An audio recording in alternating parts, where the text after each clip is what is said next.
নমস্কার, কেমন আছেন সবাই? এলবি কিচেনে আপনাদের সকলকে স্বাগত জানিয়ে শুরু করতে চলেছি নতুন একটা রেসিপি। আজকে বানাবো চিকেন ভুনা। তো নিয়েছি 500 গ্রাম চিকেন।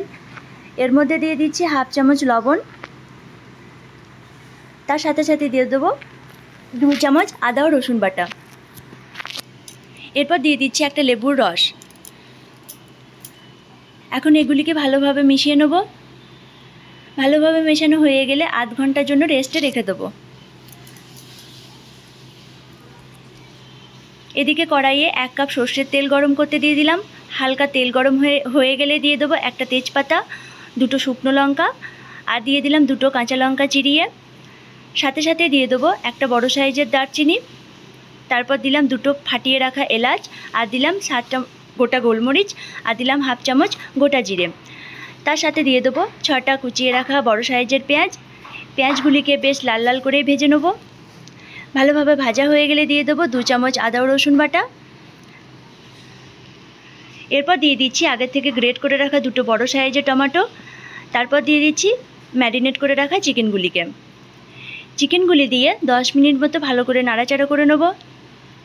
পুরো রান্নাটা মিডিয়াম টু লো ফ্লেমেই করছি।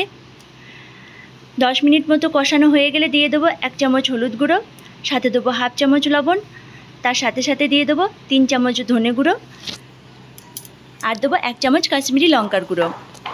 তো এখন ফের আমি 10 থেকে 15 মিনিট ভালোভাবে নাড়াচাড়া করে নেব। তো 10 থেকে 15 মিনিট নাড়াচাড়া করে নেওয়ার পর দিয়ে দিচ্ছি 4 চামচ টক দই। টক দই দেওয়ার পরে আধ ঘন্টা মতো আমি মাংসগুলিকে কষাতে থাকবো। দেখুন আধ ঘন্টা পরে কেমন তেল ছেড়ে এসছে।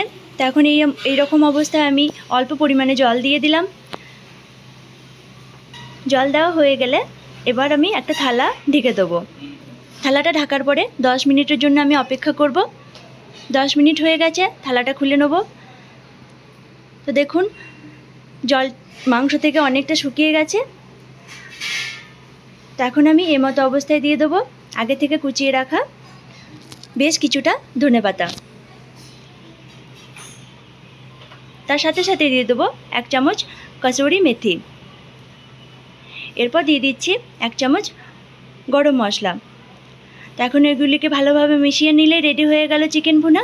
তো আমি এখন একটা বাটিতে নামিয়ে নিলাম। তো আপনারা এটিকে রুটি অথবা পরোটার সাথে খেয়ে দেখবেন, দারুণ লাগবে। রেসিপিটি ভালো লাগলে চ্যানেলটিকে সাবস্ক্রাইব করে দিয়ে আমার পাশে থাকবেন, একটা লাইক করে দেবেন। দেখা হচ্ছে পরের ভিডিওতে।